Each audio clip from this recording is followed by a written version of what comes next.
Para विद्यार्थी भाइ बहिनीहरू, कक्षा 11 को अनिवार्य नेपाली विषयको 9औं पाठमा यहाँहरूलाई हार्दिक स्वागत गर्दछु। र यो 9औं पाठ सफलताको कथा राखिए पनि यो अरू कथाहरू भन्दा भिन्न हो। जसरी हामीले गाउँको माया कथा पढ्यौं, त्यसै गरेर अर्को चाहिँ हामीले मनोवैज्ञानिक कथा पढ्यौं, भवानी भिक्षीको त्यो फेरि फर्कला। ती दुवै साहित्यिक कथाहरू थिए। साहित्यिक सृजनामा के हुन्छ भने बढी यथार्थ पनि हुन्छ र त्यसमा कल्पना बढ्ता चाहिँ को जलप दिएको हुन्छ, कल्पनाशील हुन्छन् साहित्यकारहरू। र रिपोर्टाज कथा सामान्यतया कस्तो हुन्छ भने यो समाचारको भाषामा हुन्छ। त्यो समाचारको भाषामा लेखिने जुन कथा हो त्यसलाई यथार्थ घटनालाई अलिकति कल्पनाशील बनाएर अलिकति साहित्यिक शैलीले आवरण दिएर त्यसलाई कलात्मक शैलीमा प्रस्तुत गरिएको कथालाई रिपोर्टाज कथा वा रिपोर्टाजमूलक रचनाको रूपमा लिने गरिन्छ। यसलाई अङ्ग्रेजीमा रिपोर्ट भन्ने गरिन्छ भने फ्रान्सेली भाषामा यसलाई रिपोर्टाजको यो जुन शब्द आएको छ यो फ्रान्सेली भाषामा रिपोर्टाज भनेर त्यहाँनिर प्रयोग भएको छ। त्यसकारणले गर्दा यो रिपोर्टाज आगन्तुक शब्द हो र यसले कथाकार, पत्रकार र कलाकारलाई संयोजन गर्ने काम गर्छ। पत्रकारको भाषा पनि एकदम जस्तो छ त्यस्तै रहन्छ, त्यहाँनिर विवरण मात्रै दिइन्छ भने कलाकारले पुरै चाहिँ त्यहाँनिर त्यो कलाकारिता आफ्नो कलात्मक शैली प्रस्तुत गरेको हुन्छ। जसरी एउटा ढुङ्गालाई एउटा पत्रकारले ढुङ्गाकै रूपमा चित्रण गर्छ भनेदेखि त्यही ढुङ्गा पायो भने कलाकारले त्यसमा मूर्तिको आकार दिन सके जस्तै यो रिपोर्टाज रचनामा पनि यथार्थमाथि चाहिँ कलात्मक ढङ्गले दिइएको एक प्रकारको रचनालाई रिपोर्टाजमूलक रचना भन्ने गरिन्छ। र यो कथा रिपोर्टाजमूलक कथा हो किनकि यसमा समाचार एउटा पत्रकार छ। पत्रकारले लेख्ने भनेको कुरा विवरण जस्तो छ त्यस्तै तरिकाले फलानले यसो भन्नुभयो उसो भन्नुभयो यो कार्यक्रममा यसो भयो भनेर दिने जो परम्परा छ त्यो पत्रकारिताको भाषामा त्यो आयो भने त्यही कुरालाई चाहिँ उसले कलात्मक रूपमा यहाँनिर चाहिँ संयोजन गर्ने प्रयत्न गरेको छ एउटा पत्रकारले। त्यस कारणले गर्दा यो सफलताको कथामा एउटा यहाँ दुईटा पात्र छन्। यो कथा लेख्ने व्यक्ति चाहिँ अमित ठाकुर नाम हो उनको, र अमित ठाकुर एउटा पत्रकार हुन्।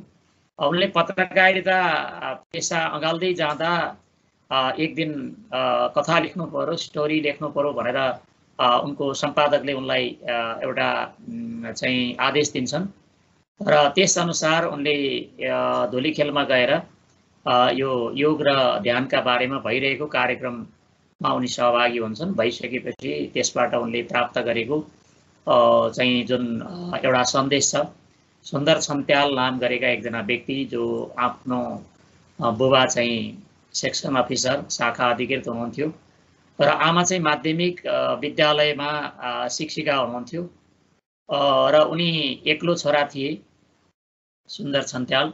उनको गाउँ म्याग्दी थियो। म्याग्दीबाट उनी चाहिँ एसएलसी काठमाडौँमा आएर एसएलसी गरे, त्यसपछि गएर +2 गरे, 12 कक्षासम्म उनले पास गरे विज्ञान विषय लिएर। विज्ञानपछि उनी सिभिल इन्जिनियरको रूपमा चाहिँ थापाथली क्याम्पसबाट उनले त्यो स्नातक तह पनि पुरा गरे। त्यसपछि उनी स्नातकोत्तर तह अर्थात् एमए मास्टर्स डिग्री पढ्नको लागि उनले त्यो बेला नाम पनि निकाल्नु पर्थ्यो, नाम पनि निकाले र नाम निकालेर पढ्नको लागि भर्ना भएर उनी तेस्रो दिन पढ्दै क्लास लिँदै थिए। त्यही दिन उनको बुवाको चाहिँ देहावसान भयो। देहावसान भइसकेपछि उनी म्याग्दी पुगे र आफ्ना बुवाको चाहिँ काजक्रियामा संलग्न भए। त्यसपछि उनी एक प्रकारको चाहिँ उनमा एक प्रकारको गहिरो संवेदना गढ्यो, जसका कारणले गर्दा उनी काठमाडौँमा फर्केर पुनः पढाइलाई निरन्तरता दिन सकेनन् र एक प्रकारको डिप्रेसनको शिकार उनी भए, मानसिक रोगको शिकार हुँदै गए उनी। आमा चाहिँ त्यही गाउँमा म्याग्दीकै गाउँमा उनले पढाउने गर्थिन् माध्यमिक तहमा दिनभरि आमा पढाउन जाने अनि छोरा सुन्दर चाहिँ घरमै बसिरहने, एक्लो टोलाएर बसिरहने यो स्थिति रहिरह्यो। त्यो गर्दै जाँदा पछि फेरि उनकी आमालाई पनि क्यान्सर चाहिँ देखियो। क्यान्सरको रोग देखिसकेपछि उनी झन् छाँगाबाट खसे जस्तो भए। तर सुरुको चाहिँ क्यान्सरको अवस्था रहेको कारणले गर्दा उनले त्यो दिल्लीमा लगेर आमाको उपचार गरे। दिल्ली गएर आइसकेपछि पनि सुन्दर सन्ताल अझै उनको डिप्रेसनको मात्रा चाहिँ अझै बढ्दै गयो र उनी झन् एकाग्र हुँदै जाने, एक प्रकारको उनको विक्षिप्त अवस्थामै उनी पुगेको जस्तो देखियो। घरमा उनी मात्रै एक्लै थिए, दिनभरि आमा पढाउन जाने, घरमा एक्लै रहने, त्यस कारणले गर्दा नि त्यो डिप्रेसनको शिकार भएका व्यक्तिलाई एकान्त बढिरह्यो र घुलमिल हुन सकेनन् भने अझै डिप्रेसनको मात्रा बढ्दै जान सक्छ। त्यस कारणले गर्दा उनी त्यो डिप्रेसनको शिकार भइरहेको सन्दर्भमा उनले चाहिँ अब हरेक उपचार गर्दै जाँदा काठमाडौँमा उनले आफ्नो चाहिँ डेरा लिएर आमाले चाहिँ उपचार गर्नु पर्यो भनेर मनोचिकित्सकहरूसँग सबैसँग सुन्दरकी आमाले देखाइन्। र पछि एउटा चाहिँ जो योग र ध्यानका बारेमा चाहिँ प्रशिक्षण दिने गुरुसँग भेट भयो। यो रेन्द्र झा भन्ने नामका एकजना गुरुसँग भेट भइसकेपछि उनले योग र ध्यानको बारेमा र आयुर्वेद औषधिहरू सेवन गर्दै गइसकेपछि उनको स्वास्थ्यमा क्रमिक सुधार हुँदै गयो र बिस्तारै उनी त्यसमा पोख्त हुँदै गए र उनी आफै योग प्रशिक्षक भएर योग र ध्यान कसरी गर्ने भन्ने बारेमा त्यो जुन धुलीखेलमा गएर प्रवचन दिइरहेका थिए र उनले सिकाइरहेको कार्यक्रम, प्रशिक्षण दिइरहेको कार्यक्रममा अमित ठाकुरको भेट हुन्छ र भेट भइसकेपछि त्यहाँनिर उनले त्यो सबै कुराहरू सुन्छन् र फोन नम्बर लिएर आएर अमित ठाकुर फेरि उनकै घरमा जान्छन् र आमा डेरामा जान्छन्। घर त म्याग्दी थियो, डेरामा गइसकेपछि उनले त्यो उनको सुन्दर सन्तालको कथा क्रमिक रूपमा लेख्दै जानको लागि उनले प्रयत्न गर्छन् र त्यसै सन्दर्भमा मैले यस्तै यो कारणले गर्दा यस्तो भएँ भनेर उनले आफ्नो कथा चाहिँ त्यहाँनिर व्यक्त गर्दै जान्छन् र आमाले पनि त्यहाँनिर थप्दै जान्छन् र अन्तिममा उनी त्यहाँबाट चाहिँ अमित ठाकुर छुटिएर आइसकेपछि डेराबाट चाहिँ सुन्दरकी आमा र सुन्दर सन्तालसँग बिदा भएर अमित ठाकुर डेरामा आउँछन् र रातभरि उनलाई लाग्छ अब के कथाको शीर्षक के दिने, कसो गर्ने भन्ने बारेमा उनी चिन्तित भइरहेका हुन्छन् र बिहान सुन्दर सन्तालको फोनको घन्टी बज्छ र अमित ठाकुरले त्यो उठाइसकेपछि म चाहिँ पास भएँ, प्राविधिक अधिकृतको रूपमा पास भएँ भनेर उनले त्यो सुनाउँछन्। सुनाइसकेपछि अब ऋण तिर्न पनि सजिलो हुन्छ र सबै कुराहरू सहज हुने भयो भन्ने उनलाई लाग्छ सुन्दर सन्ताललाई। त्यसपछि अमित ठाकुरले यो सफलताको कथालाई विफलताबाट सफलतातिर उन्मुख भएको भनेर यो कथा चाहिँ यसरी यो सफलताको कथा नामक शीर्षक चाहिँ उनले दिन्छन् र आफ्ना हाकिमले के शीर्षक राख्ने भनेर सोधेकोमा उनले त्यो झट्ट चाहिँ उत्तर दिन्छन् र यो कथा चाहिँ टुङ्गिन्छ। यो रिपोर्टाज मूलक रचना अब भाइ बहिनीहरूले नि यो तयारी गर्न सकिन्छ, किनकि यो सामान्यतया चाहिँ युट्युबहरूमा अनि टिभीमा अनि रेडियोमा पत्र पत्रिकामा सुनिरहेका अनि समाजमा घटिरहेका घटनाहरूलाई भाइ बहिनीले देखिसकेपछि तिनलाई एउटा कलात्मक ढङ्गमा तिनलाई अलिकति कलात्मक शैलीमा लेखिसकेपछि त्यो रिपोर्टाज मूलक रचना हुनसक्छ, यो लेख्न सकिन्छ र यसलाई कलात्मकता दिँदै जाने हो भन्ने। र यसमा मान्छे सामान्यतया डिप्रेसनको शिकार भइसकेपछि कुनै पनि मान्छे सफल हुनको लागि त्यसको पछाडि चाहिँ विफलता नै रहेको देखिन्छ। जो मान्छे विफल भयो चाहिँ एक प्रकार असफलता नै सफलताको चिन्ह हो भन्ने पनि कतिपय व्यक्तिले महावाणीको रूपमा प्रयुक्त गरेका छन्। यो उसले विफल भएर एक प्रकारको चाहिँ मानसिक रोगी नै भएर ऊ रहिरहेको भए चाहिँ र योग र ध्यानलाई उसले त्यसरी गुरुको प्रवचनबाट उसले डाक्टरको सल्लाह, डाक्टर मात्रै भएन उसको लागि चाहिँ मेरो लागि गुरु हो भन्ने जुन सुन्दर सन्तालले भनेका पनि छन्। यो एक प्रकारको चाहिँ मानसिक रोगी भइरहेका व्यक्तिलाई कसरी उसको उपचार गर्ने र त्यसलाई कसरी अगाडि लाने भन्ने बारेमा योग र ध्यानको बारेमा यो रिपोर्टाज मूलक यो कथामा यो आएको छ र विफल भइरहेको मान्छे सफल हुनको लागि चाहिँ एउटा एकाग्रता हुनुपर्दो रहेछ, मनमा शान्ति हुनुपर्दो रहेछ भन्ने यसको सन्देश पनि हो। अब रिपोर्टाज मूलक कथा चाहिँ लेख्दाखेरि चाहिँ यसमा समाचारको भाषा भए तापनि त्यसमा कलात्मक शैली दिइन्छ र यो चाहिँ धेरैजसो त्यसमा तथ्यगत विषयवस्तुहरू प्रस्तुत गरिएका हुन्छन् र यी कुराहरूलाई चाहिँ क्रमिक रूपमा हेर्दै जान सकियो भनेदेखि भाइ बहिनीले पनि यो रचना चाहिँ लेख्न यस्ता खालका रचनाहरू चाहिँ तयार गर्न गाह्रो हुने छैन। अब हामी यो कथाको चाहिँ सरस्वती यो सारांशको कुरा आइसकेपछि यसमा केही कुराहरू चाहिँ चर्चा गर्दै जाने प्रयत्न गरौँ। यसमा रहेका दुईटा पात्रहरू अमित ठाकुर छन् र जो कथा लेख्ने व्यक्ति हुन् र सुन्दर चाहिँ छन्त्याल हुन् जो जसको कथा लेखिएको छ। यसमा आएका एउटा चाहिँ अब पत्रकारिताको जुन हाकिम छन् यो एउटा अप्रत्यक्ष रूपमा आएका अनि आमा पनि छन् र सुन्दर छन्त्यालको बुवा पनि छन्। यसरी अनि युरेन्द्र झा यी चाहिँ गरेर पात्रहरू छन् र मुख्यतया यी दुईटै पात्रको परिवेशमा चाहिँ यी दुईटा मुख्य पात्र हुन्। यसमा यी दुईटामा यो कथा चाहिँ आधारित छ। यो कथा लेख्ने व्यक्ति यो कथा चाहिँ लेखिएको जसको बारेमा कथा लेखियो र उनले अब आफ्नो कथा पनि लेखेका छन्। यहाँ अमित ठाकुरले आफ्नो कथा पनि आएको छ। यहाँ कसरी चाहिँ उनी चाहिँ त्यो तराईबाट काठमाडौँमा पढ्न आए पत्रकारिताको बारेमा र उनले के कस्ता कुराहरू चाहिँ सिक्दै गए भोग्दै गए, उनले डेरा कसरी चाहिँ गरेर एकान्त प्रिय हुँदै गए कोलाहलबाट भन्ने बारेमा पनि यसमा आएको छ। सुरुमा आफ्नो कथा र अन्तिममा सुन्दरको कथा चाहिँ क्रमिक रूपमा आएको छ। पत्रकारिता मेरो रुचि र गौरवको विषय थियो किनकि पत्रकारिता भनेको पत्र पत्रिकामा काम गर्ने, रेडियोमा टेलिभिजनमा र पत्र पत्रिकामा जसले काम गर्छ त्यसलाई पत्रकारिता पेसा भनिन्छ। हरेक घटनालाई तानिनु र टोरिनु को रमाइलोले म समयसँग अभ्यस्त हुन थालेको थिएँ। महान पत्रकारहरूको जीवनी पढेर त झन् उत्साहित हुन्थेँ। अब कुनै पनि केही काम गर्नु पर्यो भने सम्बन्धित चाहिँ क्षेत्रका व्यक्तिले सफलता प्राप्त गरेको जीवनी पढ्नु आवश्यक हुन्छ। यहाँ चाहिँ अमित ठाकुरले पनि त्यस्तो अभ्यास जो चाहिँ महान पत्रकारहरू थिए तिनको जीवनी पढेर झन् उत्साहित हुन्थे, उत्साहित भयो। यस पेसाप्रति प्रतिको गौरवले म झन् बढी समर्पित हुन थालेको थिएँ। काममा डुब्न पाएँ, भोक पेठा र थकाइ बिर्सनु मेरो दिनचर्या नै भएको थियो। यति धेरै संलग्न भएको थियो कि उसले कामलाई नै सबै सर्वस्व भन्ने ठानेर उसले जागिरीको रूपमा मात्रै नभएर एक प्रकारको चाहिँ त्यही नै मेरो जीवन हो, यही नै मेरो चाहिँ जीवनको सफलता हो भन्ने बारेमा ऊ अगाडि बढेको थियो। कहिले पहिराको कथा बनाउन सिन्धुपाल्चोक थिएँ त कहिले बालबालिका गृहको निर्माणको कथा व्यथा लेख्न विराटनगर दौडन्थे। समय मसँगै दौडिरहे पनि त्यसको लय भनेको चाहिँ गतिलाई समात्न म सधैँ लालायित भनेको एकदम इच्छुक हुन्थेँ। काठमाडौँको एउटा छेउ लाग्छ मलाई गोठाटार। विमानस्थल नभए सायद यो दुर्गम नगर हुने थियो किनकि विमानस्थल नजिकै छ। गोठाटारको नजिक यदि नभएको भए त्यो दुर्गम हुन्थ्यो। विमानस्थल बनेको हुनाले त्यो सुगम हुँदै गयो, मान्छे वरिपरि विकास हुँदै गयो। नगर पनि के भन्ने हिजोसम्म यो गाउँ एउटा गाउँ थियो। अहिले विस्तार भएका बस्तीहरूले यसको प्राचीन फेरिन थालेको छ। आधुनिकता त्यहाँ आउँदै गएको छ। यही गोठाटारको पल्लो छेउमा मेरो डेरा थियो। काठमाडौँको कोटेश्वरभन्दा अलि अगाडि जडीबुटी छ। जडीबुटीबाट अझ उत्तर लागेपछि मलाई कोलाहलबाट मुक्त भइजाइ हुन्थ्यो। गोठाटारमा यही कारण होइन, यही हो, यहाँ चन्द्रबिन्दु होइन।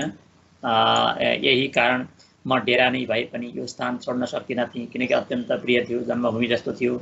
तराईबाट काठमाडौँ आउँदा र रत्नराज्य लक्ष्मी क्याम्पसमा पत्रकारिताको छात्र हुँदा मलाई पुतरी सडक प्यारो लाग्थ्यो। सुरुमा समयले मलाई एकान्त प्रिय बनायो र त्यसकै छालमा डोरिएर म गोठाटार पुगेँ। पहिलो पटक गोठाटार पुग्दा मलाई तान्ने सानो वनले तानु केही पर पुगेको पशुपतिको जङ्गल गोठाटारको प्रतीक भनेर उभिएका पिपलका रुखहरू थिए। उसलाई एउटा कोलाहलबाट मानव यो चाहिँ कङ्क्रिट जङ्गल अर्थात् बस्तीका घरको चाहिँ एउटा कोलाहलबाट ऊ एकदम प्रकृतितिर फर्केको छ।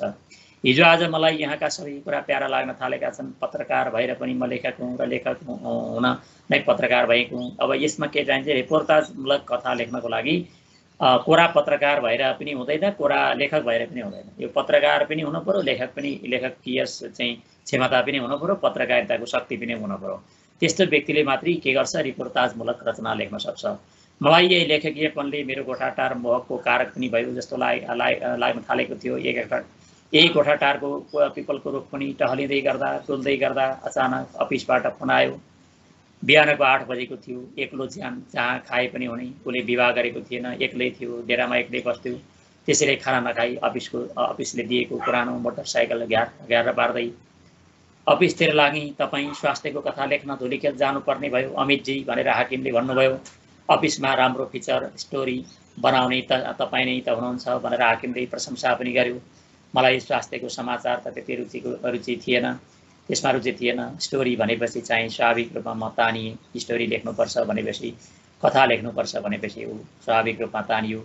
मैले खाना खाएको छैन अनि भन्न पनि मेरो विनम्रताले दिएन। त्यतिसम्म ऊ एकोहोरे थियो कि कर्ममा। उसले मैले खाना खाएको छैन हजुर, म खाना खान्छु भन्ने पनि उसले त्यो समय खाना खाने समयलाई पनि उसले चाहिँ वास्ता गरेन, हाकिमसँग पनि त्यो भन्न सकेन। अनि त्यो त्यति विनम्रताले गर्दा उसले आफैलाई आफै गाली गरिरहेको छ। केही समयपछि आफैलाई गाली गरे।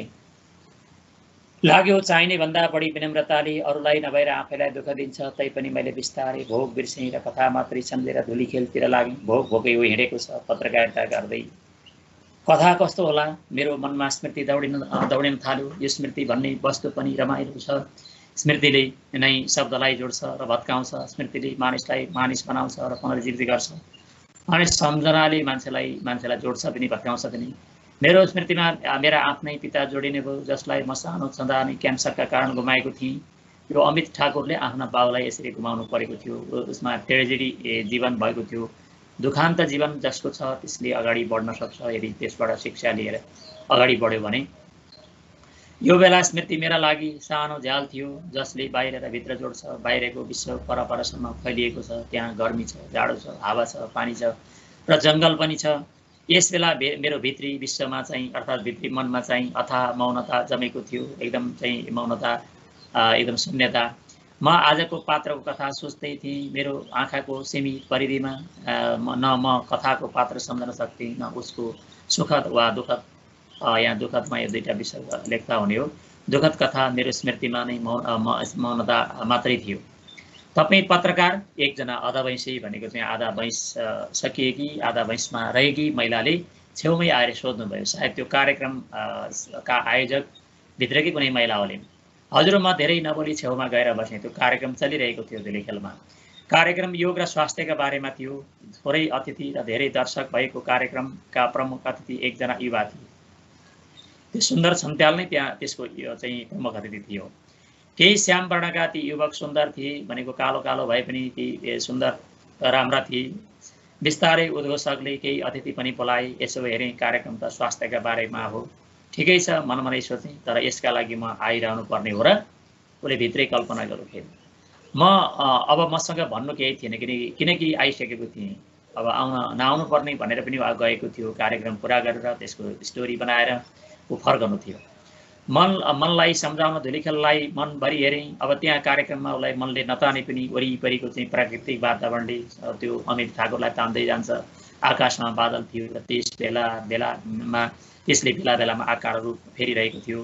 नजिकै वन थियो र त्यसले मायावी सङ्गीतको चम्किलो स्वरलाई वनस्थलका पत्रमा गुन्जाइरहेको थियो। उसको स्वप्नामय निस्पन्द भनेको चाहिँ कुनै पनि हलचल नगरिकन र हावादार पङ्खाले मलाई हम्किरहेको थियो।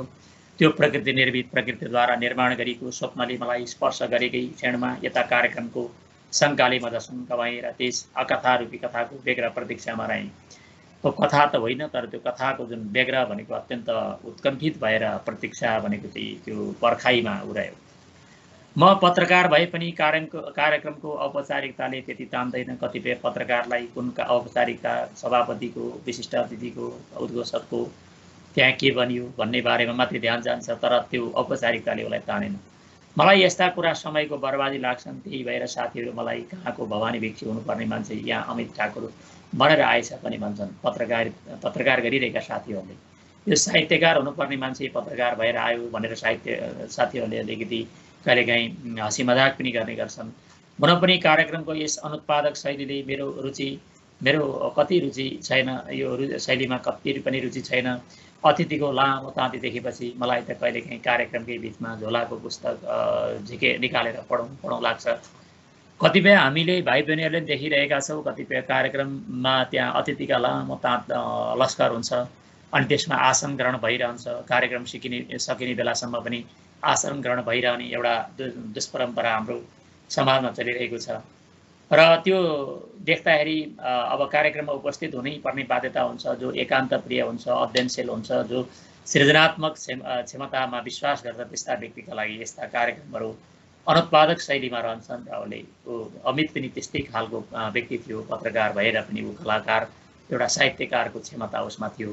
त्यसकारणले गर्दा ऊ किताब निकालेर पढौँ जस्तो लाग्ने, उसलाई त्यतिसम्म बोर हुन्थ्यो। त्यही भएर मलाई कति साथीहरूले दर्शनशास्त्रको प्राध्यापक हुनुपर्ने, पत्रकार हुन आएछ भनी भन्छन्। यी सबै कुरामा म वास्ता गर्दिनँ, तर समयप्रति चाहिँ सचेत हुनुपर्छ भन्ने लाग्छ। योग, ध्यान र स्वास्थ्यका बारेको रुचि मेरो सानैदेखिको रुचि हो। अब यद्यपि त्यो चाहिँ स्वास्थ्य सम्बन्धी थियो, स्वास्थ्य सम्बन्धी भए पनि उसलाई त्यो रुचि नभए पनि स्टोरीमा मात्रै रुचि थियो भनेको छ अगाडि। तर यहाँनिर आइसकेपछि योग, ध्यान र स्वास्थ्यका बारेमा जो आफ्नो सानैदेखि रुचि हो। एकपटक तौली हवाको घरमा छँदा एकजना बौद्ध भिक्षुले ध्यान र मनको सम्बन्धका बारेमा दिएको प्रवचन भनेको भाषण मेरो मनमा ताजै छ। यसैबाट लोभिएर मैले लुम्बिनीका स्तूप र चैत्य पनि चहारेको छु। वरिपरि रहेका ती चाहिँ लुम्बिनी बुद्ध स्थलको वरिपरि रहेका स्तूप र चैत्यहरू पनि उसले चहारेको छु भन्ने कुरा गर्यो। अहिले सामाजिक सञ्जालभरि यसका बारेमा शिक्षा पनि पाइन्छन्। म त्यसमा लोभिएर कति बिहान बिताउँछु पनि। साँच्चै मलाई गोठाटारले तान्ने कुरा पनि यही हो। पिपलको रुखमुनि बसेर गरिने प्राणायाम बिहान गरेर बसिने प्राणायाम र नजिकैको देवालय भनेको मन्दिरको खुला मैदानमा गरिने योगासन मेरो दिनचर्या नै भएको छ। दिनदिनै उसले योग र ध्यान गरिरहन्छ। कहिले पशुपति छेउको मैदानमा पुग्ने आकर्षण पनि यही हो। यही कारण म दोलीखेलको आजको यस कार्यक्रमका बारेमा पनि तानिँदै यहाँ चाहिँ चन्द्रबिन्दु दिनुपर्ने। डाक्टर युरेन्द्र झाले हजारौं माइलको यात्रा एउटा सानो पाइलाबाट हुन्छ भन्ने उखानबाट आफ्ना कुराहरू सुरु गरेको मलाई रमाइलो लाग्यो। भनेको हामी चाहिँ हजारौं चाहिँ कोसको हजारौं किलोमिटरको यात्रा गर्दैछौँ। पूर्व मेचीदेखि पश्चिम महाकालीसम्म 1050 किलोमिटर छ।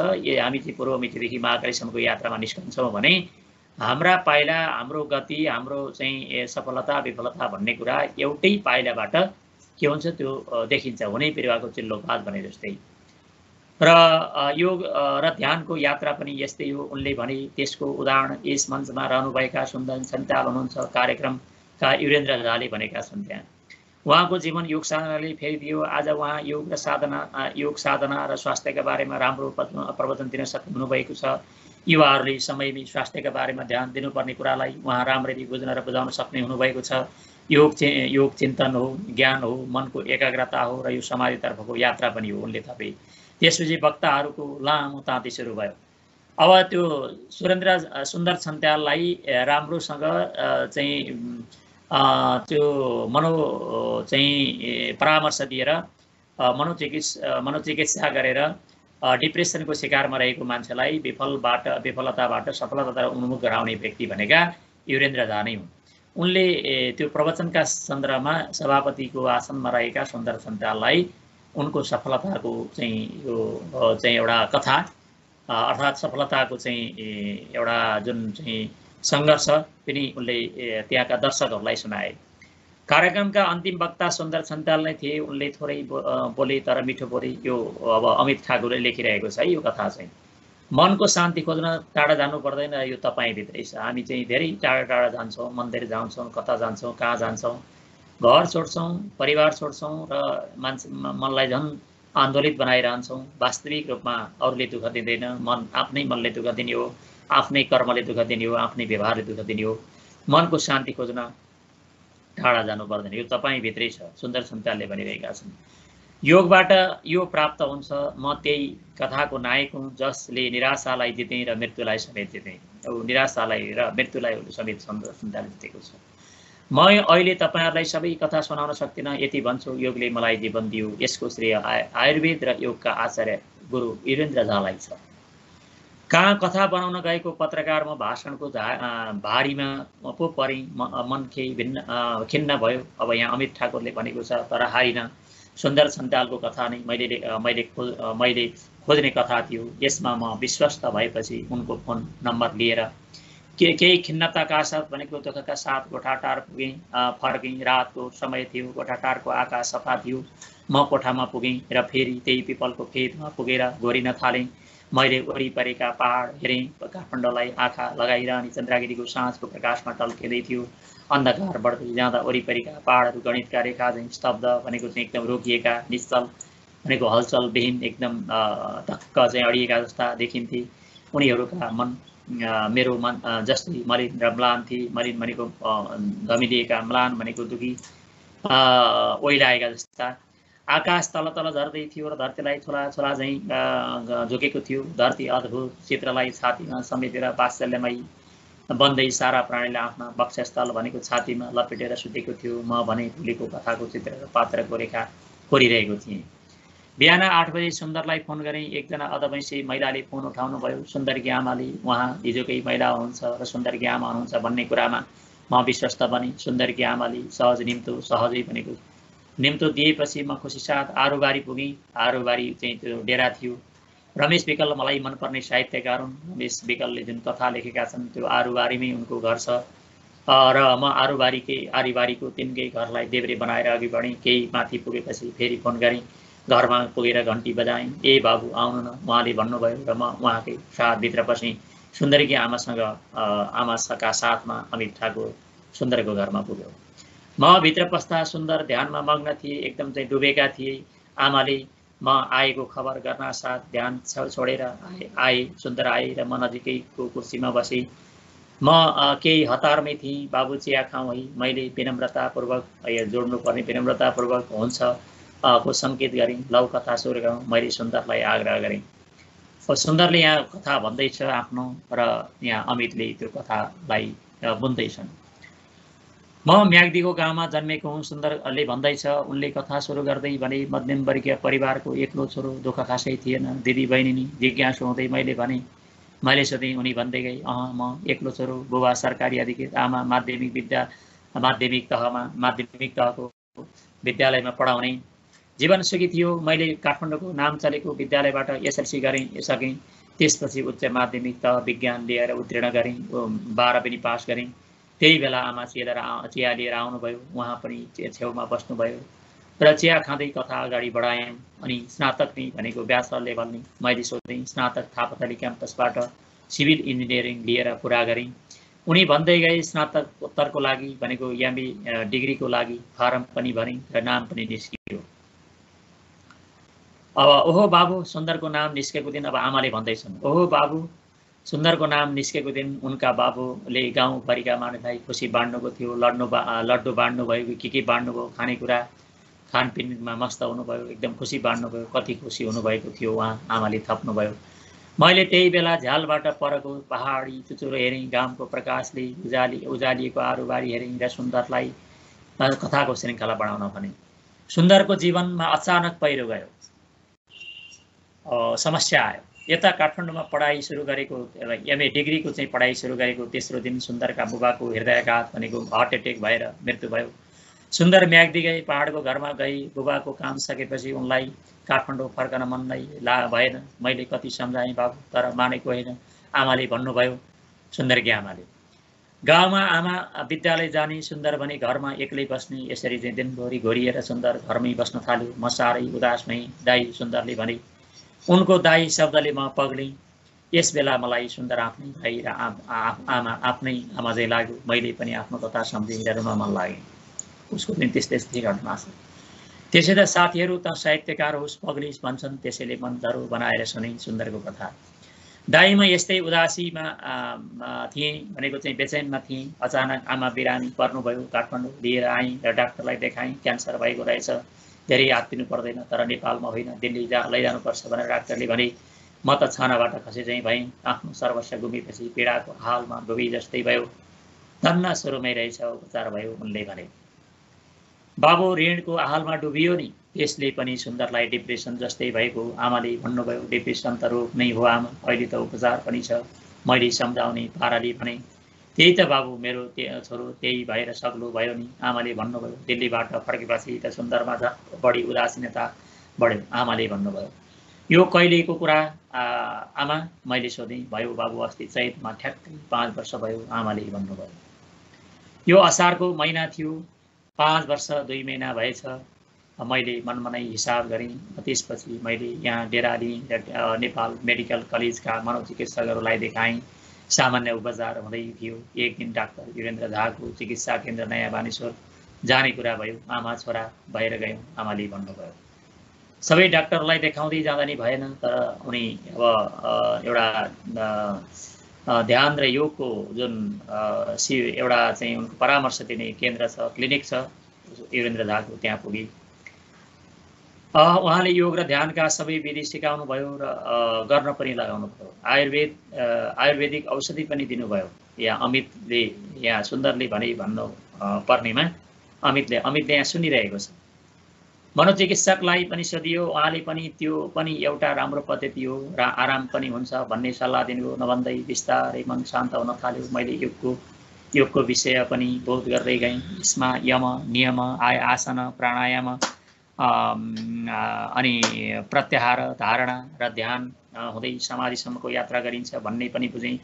यस बोधले, यस यो ज्ञानले म त मेरा मनका विकार भनेको भित्र रहेका जुन चाहिँ नराम्रा चाहिँ ती विकारहरू हुन्, नराम्रा कुराहरू हुन्, मानसिक रूपमा रहेका ती हट्दै गए। जीवनमा बाँध्ने इच्छा शक्ति जागेको सुन्दरले भने। अनि त म झन् योग र ध्यान सिक्न थालेँ र प्रशिक्षक बने। डाक्टर झा मेरा डाक्टर मात्रै नभएर गुरु पनि हुनुभयो। कसरी यस्तो भयो त भाइ?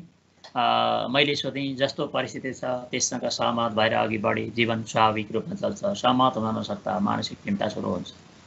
यो भाइ बहिनीहरूले यसलाई अन्डरलाइन गरेर एकदम बुझ्नु। जस्तो परिस्थिति छ त्यससँग सहमत भएर अघि बढी जीवन स्वाभाविक रूपमा चल्छ। सहमत हुन नसक्दा मानसिक चिन्ता बढ्छ। आफ्नो मन आफै मिलिहाल्छ भनियो भने हुन्न। यसका लागि समग्रता र एकाग्रता चाहिने रहेछ। मनलाई शान्त र स्थिर पार्नुपर्ने रहेछ। मनको एकाग्रता नै शान्तिको आधार हो। गहिरो शान्ति ध्यानबाट प्राप्त हुन्छ र शारीरिक शान्ति योगाभ्यासबाट प्राप्त हुन्छ। यदि मनलाई चाहिँ शान्ति प्राप्त गर्नको लागि चाहिँ ध्यान चाहियो र शरीरलाई शान्ति हुनको लागि योग चाहियो। यी दुईटा कुरा अनिवार्य हुन्छ। त्यसैले सुखी र निरोगी जीवनका लागि योगाभ्यास आवश्यक छ। सुन्दरले सबै कुरा एकै स्वरमा सिद्ध्याए। अनि ऋण कसरी तिर्ने त? अब मैले सोधेँ। पहाडको जग्गा केही बेचियो, केही तिरियो, फेरि धेरै त तिर्न सकिएको छैन। हेरौँ सकिएला नि केही पौरख गर्न, सुन्दरले भने। म एउटा युवाको नयाँ जीवनको कथा बोकेर फर्कने तर्खरमा थिएँ। खाना नखाई जान पाइन्न भन्ने आग्रह टार्न नसकी खाना खाएर कार्यालय फर्केँ। दिनभरि कार्यालयमा बसेर शनिबारको लागि सुन्दरको कथा तयार पारेँ। सुन्दरका लागि है को लागि भएको छ यहाँ। सुन्दरको कथा तयार पारेँ र बेलुका डेरामा फर्केँ। शीर्षक के राख्ने भन्ने पिरियडले चाहिँ मलाई रातभर छोडेन। भोलिपल्ट बिहान मेरो मोबाइलको घन्टी बज्यो। हेरेँ सुन्दरको रहेछ। दाइ म पास भएँ। उनले भने, केमा पास भयो नि भाइ? प्राविधिक अधिकृतमा। अब त म ऋण तिर्न सक्छु दाइ। म योग प्रशिक्षक भएर समाज सेवा पनि गरिरहन्छु। उनको स्वरमा दरो दृढता थियो। मैले उनको कथामा यो सफलता पनि जोड्न पाएँ। त्यसपछि म मेरा बिहानका साथी तिनै पिपल र चौरतर्फ लागेँ। मनमा भने कथाको शीर्षक के दिउँ भन्ने कुरा खेलिरहेको थियो। मैले मनमनै सोचेँ, यो कथा विफलताबाट सफलताको यात्राको कथा हो। दिउँसो कार्यालय पुगेँ। हाकिमले सोधे, तपाईँको कथाको शीर्षक के राख्ने अमितजी? अनायास मेरो मुखबाट निस्क्यो, सफलताको कथा। यसरी यो कथाको अन्त भएको छ। यसबाट चाहिँ भाइ बहिनीहरूले सिक्नुपर्ने महत्त्वपूर्ण कुरा के हो भने, कुनै पनि कुरामा चाहिँ डिप्रेसन भयो र असफलता प्राप्त गरियो भने पनि त्यो असफलतालाई आफ्नो असफलता हुनुमा पनि आफ्नै पनि कारणहरू हुन्छन्। डिप्रेसनहरूमा आफ्नै कारणहरू हुन्छन्।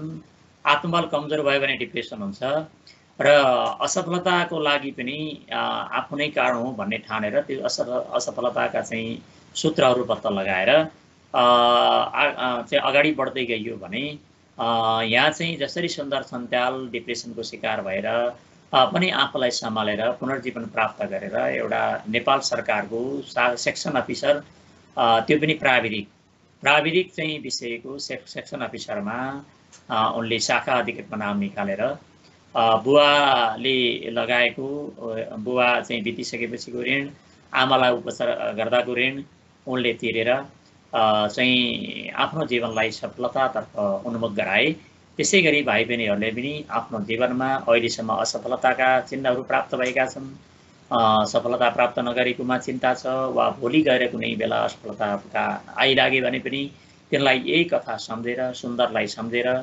सुन्दरको जीवनलाई चाहिँ सम्झेर अगाडि बढ्न सकियो भने निश्चय नै यो सबैको जीवनमा भाइ बहिनीहरूको आफ्नो मात्रै नभएर आफ्नो परिवारमा, आफ्ना चाहिँ आफन्तीहरूमा कसैमा त्यस्तो चाहिँ असफल हुँदै गएका स्थिति देखियो भने यसरी चाहिँ सुधार्न सकिन्छ भन्ने बारेमा योग र ध्यानलाई, योगले गर्दा मनको शान्ति बनाउँछ, ध्यान गर्दा चाहिँ योग गर्दा चाहिँ शारीरिक चाहिँ तन्दुरुस्ती बनाउँछ भने ध्यान गर्दा मनको शान्ति हुन्छ। त्यसमाले योग र ध्यानलाई चाहिँ यो जीवनमा अभिन्न अङ्ग बनाएर अगाडि बढ्न सकौँ भन्ने यो कथाको सन्देश पनि हो र हामीले जीवनमा अपनाउने पर्ने भनेको पनि त्यही हो। अब यहाँ शब्द भण्डारमा पारिभाषिक शब्दको अर्थ चाहिँ खोज्नु पर्यो। यो चाहिँ हामी भाइ बहिनीहरूले शब्दकोशको प्रयोग गर्ने, नेपाली बृहत शब्दकोश भन्ने एप छ, जो डाउनलोड गर्ने नेपाली बृहत शब्दकोश भन्ने चाहिँ नेब्रिस भनेर चाहिँ यहाँ छोटकरीमा म उल्लेख गर्छु। नेब्रिस नेपाली बृहत शब्दकोश भन्ने त्यो नेपाल प्रज्ञा प्रतिष्ठानको एप छ, त्यो डाउनलोड गर्ने, मोबाइलमा डाउनलोड गरेर त्यो चाहिएको शब्द चाहिँ भाइ बहिनीहरूले यम, नियम, आसन, प्राणायाम, प्रत्याहार, धारणा, ध्यान, समाधि, यो योग र ध्यानका सन्दर्भमा आएका शब्दहरू यसलाई यो शब्दकोश हेरेर प्रयोग गर्ने। यो शब्दकोश कसरी हेर्ने, किन हेर्ने भन्ने बारेमा पाठ नम्बर 2 मा यसको अभ्यास पनि छ, यसको फाइदाहरू पनि छन्, त्यो बारेमा हेर्ने। दिएको अर्थसँग मिल्ने शब्द पाठबाट खोजेर लेख्नुहोस् भनेको छ। हलचल नगर्ने, अचल, निश्चल, ओइलाएको, मलिन, अब बौद्ध स्मारक स्तूप भनेर लिन सक्यो। प्राचीन चिकित्सा शास्त्र, आयुर्वेद, एकचित्त, एकाग्र, कथाहीनता, अकथा, एमेवा सोसर भनेको चाहिँ स्नातकोत्तर, यसरी चाहिँ हेर्ने यसका। अनि वाक्य बनाउने, यी शब्दहरू राखेर वाक्य बनाउने। बोध र अभिव्यक्ति छ, रिपोर्टाज कुन विषयमा लेखिएको छ, यो सर माथि हेरेर पढिसकेपछि उत्तर दिन गाह्रो छैन। अब भाइ बहिनीहरूले रिपोर्टाज भनेर चाहिँ अघि पनि सुरुमा चर्चा गरेँ मैले अलिअलि। अब यसलाई रिपोर्टाज भनेको वास्तविक रूपमा के हो र यो कसरी लेखिन्छ भन्ने बारेमा यो 2 नम्बरमा छ। यो चाहिँ हेर्ने, रिपोर्टाजका बारेमा यहाँ छलफल गर्ने भनेको अर्थ। यो चाहिँ उत्तर दिने होइन, यसलाई बुझ्ने र छलफल गर्ने। रिपोर्टाज भनेको यो रहेछ भनेर साथीहरूसँग छलफल गर्ने। रिपोर्टाज समसामयिक विषयमाथि तयार पारिन्छ। यो चाहिँ पुरानो कथामा लेखिँदैन, यो चाहिँ समसामयिक हुनुपर्छ। यस्तो तयारीको क्रममा लेखक स्वयंको संलग्नता वा प्रत्यक्षता आवश्यक हुन्छ, उसले देखेकै हुनु पर्यो। यो साहित्यको नयाँ विधा हो, अरू भन्दा चाहिँ यो नयाँ विधा हो, जसमा लेखक प्रत्यक्षदर्शी वा भोक्ता हुनुपर्छ। कुनै पनि विषयलाई प्रस्तुत गर्नु पूर्व त्यसलाई सतर्कतापूर्वक अध्ययन वा विश्लेषण गरिएको हुन्छ। यसमा उठान गरिएको विषय वास्तविक भए पनि, हेर्दाखेरि वास्तविक भए पनि पत्रकार वा लेखकले व्यक्तिगत अनुभव वा धारणासँग सम्बन्धित भएकाले शैली भने निजात्मक किसिमको हुन्छ। यसलाई समाचार र साहित्यको मिलनबिन्दु मानिन्छ है, समाचार र साहित्यको मिलनबिन्दु मानिन्छ। यो चाहिँ मिश्रण हो। यसमा सर्जकले आफ्ना अनुभव र कल्पनालाई पत्रकारिताको शैलीमा प्रस्तुत गर्ने हुँदा आकारगत दृष्टिले यो लामो वा छोटो दुवै हुन सक्छ। यो अलि लम्बिन पनि सक्छ, छोटो पनि हुन सक्छ। यो रिपोर्टाज भनेको यो हो, यो चाहिँ छलफल गर्ने, बुझ्ने। पाठका आधारमा जोडा मिलाउने भनेको छ। अमित ठाकुर भनेको चाहिँ अमित ठाकुर के हो त? पत्रकार हो। सुन्दर छन्त्याल भनेको को हो त भन्दा यो चाहिँ योग साधनाका कारण पुनर्जीवन पाउने, सफलता पाउने व्यक्ति हो। दोली खेल भनेको के हो त भन्दा अमित ठाकुर फिचर स्टोरी खोज्न गएको ठाउँ भयो। यसरी यहाँ सरस्वती मिलाउने हो, गाह्रो छैन। योग ध्यान ताती सुरु भयो। रिपोर्टाजको अंश पढी सोधिएका प्रश्नको उत्तर दिनुहोस् भनेको छ। ध्यान गर्नका लागि म पत्र कहाँ कहाँ पुगेको थिएँ। अब यहाँ चाहिँ पुगेको थियो गरे पनि भयो, के पुगेका थिए भने तिमी भनेर यहाँ प्रयोग गरिएको छैन। अब यहाँ चाहिँ पुगेको थियो भन्ने थिए भएको छ यहाँ चाहिँ। अनि गोठाटारले म पात्रलाई किन आकर्षित गर्छ, हजारौं माइलको यात्रा भन्नुको तात्पर्य चाहिँ अब हुने बिरुवाको चिल्लो पात भने जस्तै यसरी हेर्ने। योगले मानव जीवनलाई कसरी परिवर्तन गर्न सक्छ, यसले परिवर्तन ल्याउँछ। योगले गर्दा मान्छेलाई चाहिँ शान्ति बनाउँछ। योग भनेको चाहिँ मनको, योग भनेको शारीरिक तन्दुरुस्ता, शारीरिक चाहिँ यो चाहिँ योग अभ्यास गर्दै जाँदा चाहिँ विभिन्न आसनहरू गर्दै जाँदा मान्छेलाई तन्दुरुस्त बनाउँछ, फुर्तिलो बनाउँछ। फुर्तिलो बनाइसकेपछि मान्छे जुनसुकै काम गर्न प्रवृत्त हुन्छ। प्रवृत्त भइसकेपछि अब अगाडि चाहिँ ऊ बढ्न सक्छ भन्ने आशयमा यो आएको छ। यसलाई माथिबाटै हेरेर गर्ने। रिपोर्टका अंश पढी सोधिएका प्रश्नको उत्तर दिनुहोस् भनेको छ। बाँच्ने इच्छा जागृत भएको छ। यो चाहिँ उसको आधारबाट हेर्ने, उसका प्रभावहरू के छन्। महापात्रले कथाका लागि प्रयत्न गरेको क्रमबद्ध टिप्पणी गर्नुहोस्। उसले चाहिँ क्रमिक क्रममा कसरी चाहिँ कहाँ चाहिँ उसले चाहिँ प्रयास गर्यो सुन्दर कथा पाउनको लागि भन्ने बारेमा यो हेर्ने। सुरुमा चाहिँ ऊ के गर्यो, धुलीखेल गयो। धुलीखेल गएर त्यहाँ चाहिँ उसको चाहिँ वीरेन्द्र झाका उसका गुरुको प्रवचन सुन्यो, सुन्दर सन्तालकै प्रवचन सुन्यो। त्यसै दोस्रो पटक चाहिँ ऊ चाहिँ के गर्यो, अब सुन्दरकै डेरामा गयो, आमासँग कुराहरू सुन्यो, सुन्दरलाई नै कथाको पात्र बनाएर त्यो कथा चाहिँ भन्न चाहिँ प्रयत्न गर्यो। यसरी प्रयत्न गरेर यो कथा लेखिएको छ र अन्तिममा सुन्दरको चाहिँ फोन आइसकेपछि उसले त्यो जोडेको कुराहरूलाई पनि यहाँ जोड्न सकिन्छ। र यो चाहिँ प्राकृतिक परिवेशको यहाँ चाहिँ आएका कति पनि चाहिँ हरियाली वातावरण, गोठाटारदेखि लिएर धुलीखेलका कुराहरू, पशुपतिका छेउछाउको कुराहरू, यी सबै कुराहरूलाई प्राकृतिक वातावरण चाहिँ यसलाई आधार मानेर यहाँ चाहिँ वर्णन चाहिँ लेख्ने। सुन्दर सफलता कथा संक्षिप्त रूपमा लेख्ने। यसलाई सुन्दर कथा सुनिसकेपछि कसरी उसले सफलता प्राप्त गर्यो चाहिँ भन्ने बारेमा संक्षिप्त र सारांश लेख्ने। पाठको मुख्य सन्देश भनेको के हो त भन्दा यो चाहिँ यस सन्देश भनेको कुनै पनि चाहिँ विफलताबाट सफलतातिर उन्मुख हुनको लागि मान्छेलाई मनको एकाग्रता हुनुपर्छ र शारीरिक रूपमा तन्दुरुस्ती पनि हुनुपर्छ। मन पनि रोगी हुनु हुँदैन र चाहिँ शरीर पनि रोगी हुनु हुँदैन।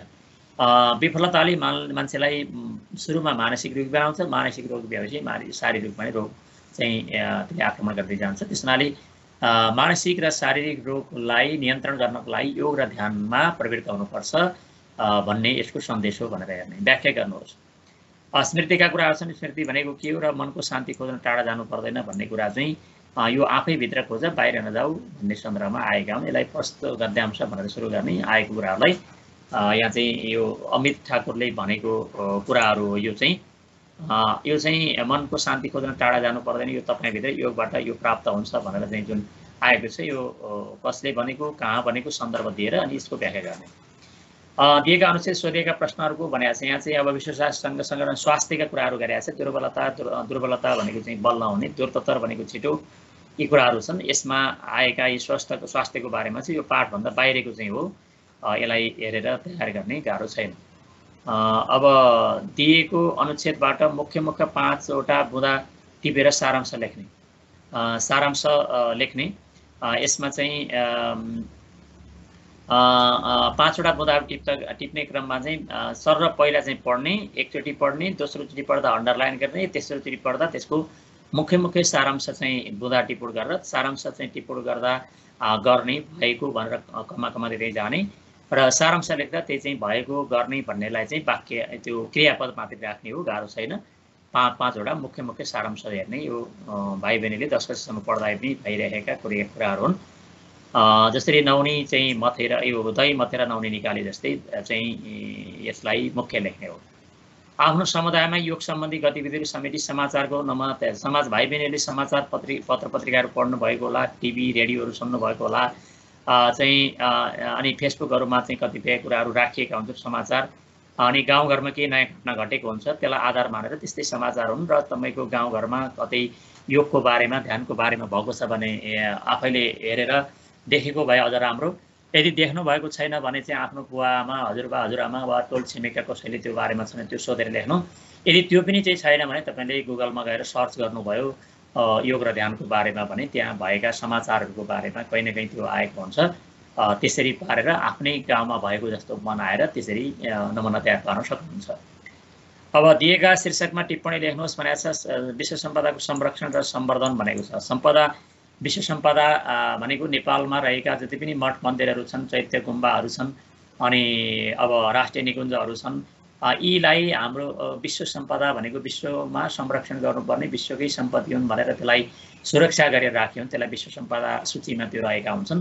त्यसलाई संरक्षण गर्न र सम्वर्धन गर्न धेरै चुनौतीपूर्ण छ। जस्तो 2072 सालको भूकम्पले गर्दा ती भत्किएका छन् र कतिपय नयाँ निर्माण गर्दै जाँदा सिमेन्टी, बालुवा, छडहरू, नयाँ आधुनिक चाहिँ उपकरणहरूको प्रयोग गर्दै जाँदा पुराना चाहिँ शैलीमा बनाएका जुन वास्तुकला, स्थापत्यकला बाट बनेका जति पनि चाहिँ संरचनाहरू तिनीहरू चाहिँको संरक्षण गर्न धेरै चुनौतीपूर्ण छ र त्यसमा सरकारले पनि ध्यान दिएको छैन, जनचासो पनि चाहिँ बढेको छैन। यिनलाई चाहिँ कसरी लाने भन्ने बारेमा चाहिँ आफ्नो दृष्टिकोण तल प्रस्तुत गर्ने हो। अब सामाजिक सञ्जालको अतिशय भनेको धेरै प्रयोगले गर्दा मानव जीवनमा पारेको प्रभाव, अतिशय भनेको अर्थ धेरै भन्नेको अर्थ हो, यसको अतिशयको अर्थ धेरै हो। अब भाइ बहिनीहरूले पनि सामाजिक सञ्जाल प्रयोग गर्नुहुन्छ। तपाईँको घरमा हजुरबा हजुरआमाले गरिरहेको भएको होला, आमा बुवाले गरिरहनु भएको होला। अब यसले गर्दा मान्छेको एउटा पारिवारिक रूपमा पनि एउटा कुराकानी गर्ने, सुख दुःख साटिरहने, अनि मर्दा पर्दा हरेक कुराहरूमा सहयोग गर्ने, कोही चाहिँ पाहुना घरमा आयो भने पनि एकछिन कुराकानी गर्ने, यो परम्परा बिस्तारै लोप हुँदै गएको छ। जस्तै किनकि घरमा कोही आयो भने पनि पासपोर्टमा हानिदिनुहोस् वाइफाईको भन्ने, त्यो भनेर त्यहाँ चाहिँ सुरु हुन्छ र आफ्नै मोबाइलमा व्यस्त हुँदाहुँदै सबै 4 जना परिवार छन् भनेदेखि चारतिर चाहिँ मुख फर्काएर त्यो चाहिँ यो चाहिँ घरायसी कुराहरू, सुख दुःखका साट्ने कुराहरू, यी कुराबाट विमुख हुँदै गइएको छ र विद्यार्थीले पढ्ने क्रममा पनि कतिपय कुरामा ध्यान नदिएर अब यो सामाजिक सञ्जालको धेरै चाहिँ प्रयोग गर्दै जाँदा चाहिँ मान्छेलाई नपुंसक जस्तै बनाएको छ। यो आफैले भोगिरहेको कारणले गर्दा यो सक्नुहुन्छ तपाईँले देखेर, साथीहरूको हेरेर, घरमा बुवाआमाको हेरेर, हरेक कुराहरू हेरेर यो सामाजिक सञ्जालको बढ्ता प्रयोग गर्दा मानव जीवनले चाहिँ दुर्घटना निम्ताउँदैछ। यो कुरालाई चाहिँ तपाईँले लेख्न सक्नुहुन्छ टिप्पणी चाहिँ। यसबाट छुटकारा पाउन के गर्ने भन्ने बारेमा सीमित समय प्रयोग गर्ने, अनि अनावश्यक कुरामा चाहिँ भ्रामक समाचारहरूप्रति चाहिँ त्यो चाहिँ भ्रममा नपर्ने, सत्य तथ्य बुझ्ने, अनि त्यसको सदुपयोग गर्ने, केही नजानेको कुरा छ भने त्यहाँ सोध्न सकिन्छ, सामाजिक सञ्जालमा खोज्न सकिन्छ, सोध्न सकिन्छ। अहिले एकदम नजिक बनाएको छ। यी कुराहरू सकारात्मक प्रभावतिर चाहिँ आफू जाने, नकारात्मक प्रभाव हटाउँदै सकारात्मक जानुपर्छ भनेर लेख्ने। अनि आफ्नो वडामा आयोजना गरिएको 1 हप्ते सरसफाई अभियानको समापन भनेको अन्तिम दिन, 1 हप्ता छ, अन्तिम दिन यो समापन कार्यक्रम हुन्छ। त्यो हुँदाखेरिको प्रतिवेदन भनेको चाहिँ 1 हप्तासम्म कार्यक्रम भयो, अन्तिम दिन त्यो समापन स्टेजमा रहेर प्रमुख अतिथि अब उद्घोषक त्यहाँ भएका मन्तव्य व्यक्त गर्ने, शुभकामना मन्तव्य व्यक्त गर्ने र त्यहाँ सहभागी भएका सहभागीहरूले चाहिँ केही आफ्ना धारणाहरू व्यक्त गर्ने गरेर यसरी समापन गरियो। यसले गर्दा समाजमा सरसफाई गर्नुपर्छ भन्ने चेतना जगाएको छ र यस्तै कार्यक्रमहरू सबै ठाउँमा टोलमा छिमेकमा भइरहनुपर्छ भन्ने बारेमा आफ्नो दृष्टिकोण प्रस्तुत गरेर यो प्रतिवेदन तयार गर्ने। प्रतिवेदनको अघिल्लो पाठमा पनि आएको थियो, यसलाई सरस्वती हेर्ने। र अब सुनाइ बोलाइ भनेको छ पृष्ठ 138 मा पढेर यसको उत्तर दिने हो, गाह्रो छैन, यहाँ चाहिँ यसलाई टिक लगाउने मात्रै हो।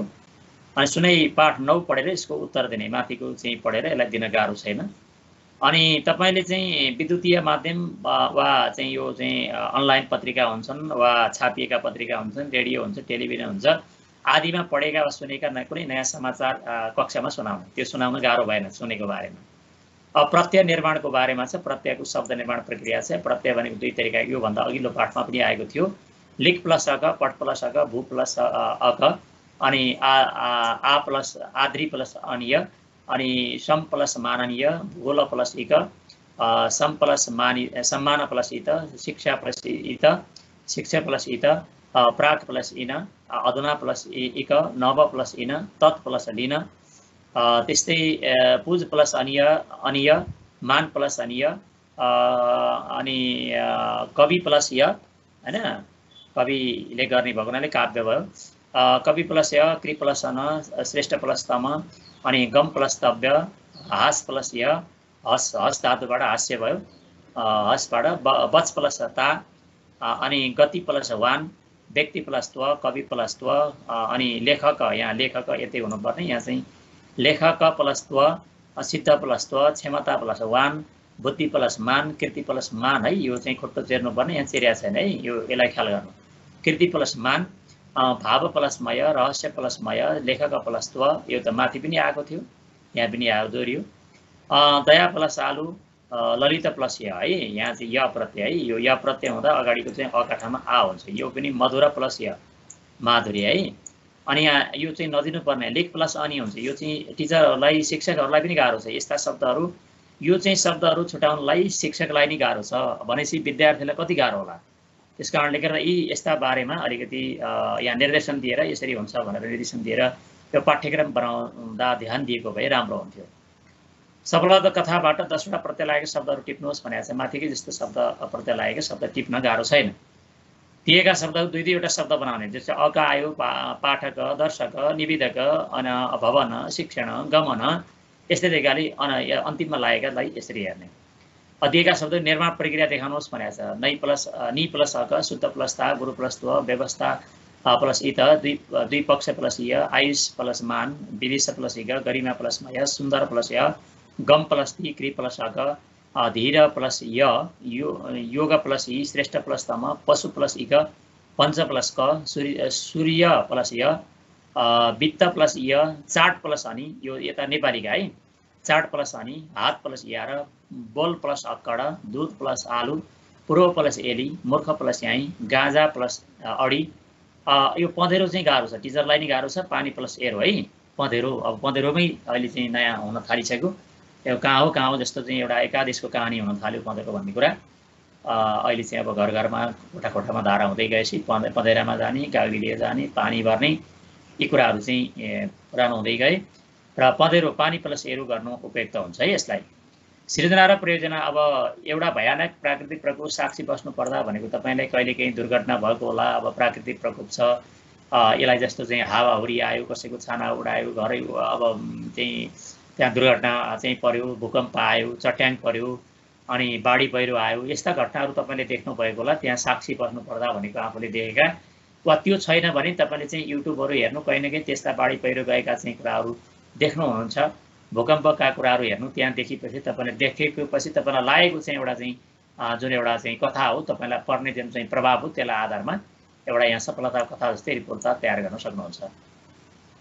मैले देखेको एउटा मेला भन्ने चाहिँ जुन छ यो रिपोर्टाज, यसमा मेलाको बारेमा तपाईँ कहीँ न कहीँ जानुभएको होला। चितवन राष्ट्रिय मेलाहरू छ, अब माया सङ्क्रान्तिका मेलाहरू हुन्छन्, एकादशीका मेलाहरू हुन्छन्। यस्ता यस्ता मेलाहरूमा गइसकेपछि तपाईँले देखेका कुराहरूलाई तयार गर्न सक्नुहुन्छ। पुस्तकालयमा गएर साहित्यका विभिन्न विधाहरूको अध्ययन गर्नुहोस्। आफूले अध्ययन गरेका विधाहरूको सूची बनाई ती विधाहरूका बारेमा मुख्य मुख्य विशेषता टिप्पण गरी कक्षामा सुनाउनुहोस् भनेको छ। अहिले अब तपाईँ पुस्तकालय जानुभएको छ कि छैन, तपाईँको घरमा पुस्तकालय छ कि छैन, वा आफूले पढ्ने चाहिँ विद्यालयमा पुस्तकालयमा गएर तपाईँले पुस्तकालयको उपयोग गर्नुभएको छ कि छैन। अब यदि छैन भने तपाईँ चाहिँ अहिले अब कोभिडको सन्तासमा तपाईँ घर घरमा हुनुहुन्छ, अब कहाँ पुस्तकालयमा जाने, कसो गर्ने भन्ने पनि तपाईँहरूलाई पर्ला। यस्ता महामारीका बेलामा अर्थात् घरमा पनि छैन, अब अब स्कुलमा पनि पुस्तकालय चाहिँ राखिएको छैन भने तपाईँ चाहिँ के गर्नुहोस् भने अब चाहिँ यो चाहिँ हाम्रो गुगलमा गएर, गुगलमा त्यस्ता साइटहरू हुन्छन् जहाँ गएर तपाईँले चाहिँ यो हेरेर चाहिँ त्यहाँ साझाई पुस्तकालय भन्ने लगायतका चाहिँ त्यस्ता पाइन्छन्। तिनमा गएर तपाईँले त्यो खोजेर यो चाहिँ गर्न सक्नुहुन्छ है। यो गाह्रो चाहिँ छैन, तपाईँले जानु चाहिँ पर्यो, खोज्नु पर्यो, तपाईँको रुचि हुनु पर्यो, रुचि भएपछि सबै कुराहरू भेटिन्छन्। अब सुनाई पाठ 9मा चाहिँ साङ्खोला भन्ने चाहिँ यो पढेर चाहिँ तपाईँले उत्तर चाहिँ दिने हो। उत्तर दिने क्रममा चाहिँ अब यसलाई ख्याल गर्नु होला। अब जस्तो मानौँ चाहिँ तपाईँलाई चाहियो, अब यहाँ अहिले पुस्तकालयमा जाउँ, पुस्तकालयमा चाहिँ गएर कसरी चाहिँ त्यहाँबाट खोज्ने भन्ने तपाईँलाई लाग्ला। जस्तो मानौँ साझाई पुस्तकालय भन्ने चाहिँ साइट छ है, तपाईँले खोज्न सक्नुहुनेछ। त्यहाँ जानुहोस्, त्यहाँ गइसकेपछि साझाई पुस्तकालयको चाहिँ एउटा चाहिँ यो वेबसाइट छ, त्यहाँ गएर तपाईँले खोज्न सक्नुहुन्छ। अब यहाँ खोज्दाखेरि के छन् त भन्दा, जस्तो यहाँ चाहिँ के छ, पढ्ने पनि छन्, यहाँ पुस्तकहरू छन्, अनि तपाईँले सुन्ने पुस्तकहरू पनि छन्, हेर्ने पुस्तकहरू पनि छन्, अभ्यास गर्ने पनि छन्। तपाईँले यहाँ पढिरहेको जस्तो चाहिँ कक्षा 11कै यहाँ नेपालीको किताब पनि छ, सामाजिक अध्ययनको 8को छ, यसरी चाहिँ विभिन्न पुस्तकहरू यहाँ राखिएका छन्। यो तपाईँले डाउनलोड गरेर हेर्न पनि सक्नुहुन्छ। यी धेरै कुराहरू छन्। जस्तो मानौँ यहाँ गएर लेखककै नामबाट पनि तपाईँले खोज्न सक्नुहुन्छ। जस्तो मानौँ मेरै किताब चाहिँ तपाईँले चाहियो, यहाँ लेख्न तपाईँले चाहिँ खोज्न सक्नुभयो भने, खोज्न चाहनुभयो भने यहाँ हेर्नुहोस्। जस्तो अब यहाँ मेरो मध्यप्रसाद ढकाल भनेर चाहिँ यहाँ नाम मैले हाने। यहाँ हानिसकेपछि यहाँ मैले लेखेका किताबहरू चाहिँ म किन चिठी लेख्छु, भानुभक्तका लघु रचनाहरू, चिन्दिरङमा पुनर्जन्म, संस्कृत व्याकरण रूपरेखा, प्राकृतिक संस्कृत प्रारम्भिक संस्कृत व्याकरण रचना, भानुभक्ति रामायणका पाठवेदहरू, भोग पुस्तकालयको भोग, अब संस्कृत प्राकृत नेपालीका सन्धि नियम, व्याकरण महाभाष्य, शब्द निर्माण प्रक्रिया सन्धि लगायतका यी पुस्तकहरू चाहिँ छन्। अब यो पुस्तकालयमा कति जति छन् त पुस्तकहरू भनेर तपाईँले हेर्दै जानुभयो भने अब यहाँ चाहिँ अब धेरै छन्, 4000 भन्दा बढी चाहिँ राखिएका चाहिँ यो साइट छ। यसमा तपाईँले चाहिँ हेर्न सक्नुहुनेछ कति किताबहरू छन्, शीर्षक कति छन्, लेखकको नाममा पनि खोज्न सक्नुहुन्छ। जस्तो डकुमेन्ट चाहिँ 8149 यति छन्, अडियो चाहिँ तपाईँहरू 1200 छन्, भिडियो चाहिँ 130वटा छ, अङ्ग्रेजीमा चाहिँ 4581वटा चाहिँ छन्, नेपालीमा 4000 यति राखिएको छ, थारूमा छन्, नेवारीमा छन्, अनि त्यसपछि चाहिँ संस्कृत भाषामा छन्। यी विभिन्न तरिकाले यसरी राखिएको छ। त्यस कारणले गर्दा यसरी तपाईँले खोज्ने प्रयत्न गर्नुहोला। गाह्रो चाहिँ छैन, तपाईँले खोज्न चाहिँ पर्यो, खोजेपछि चाहिँ अवश्य पाइन्छ। यो चाहिँ प्रयत्न चाहिँ गर्नुहोला।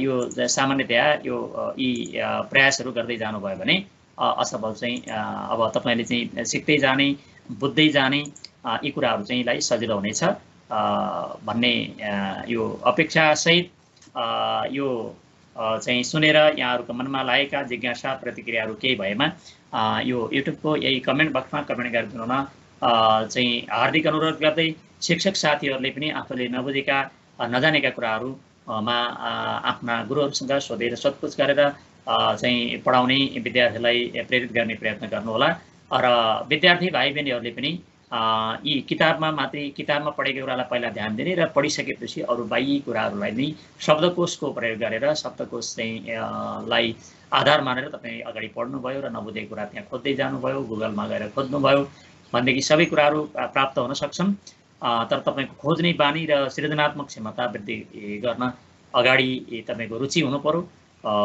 त्यसमा निर्भर रहन्छ भाइ बहिनीहरूको चाहिँ अध्ययन र चाहिँ अभ्यासको सफलताको कामना गर्दै आजलाई बिदा हुन्छु र फेरि पुनः भेट्ने बाचासहित आज छुट्टिने छुट्टिन्छु।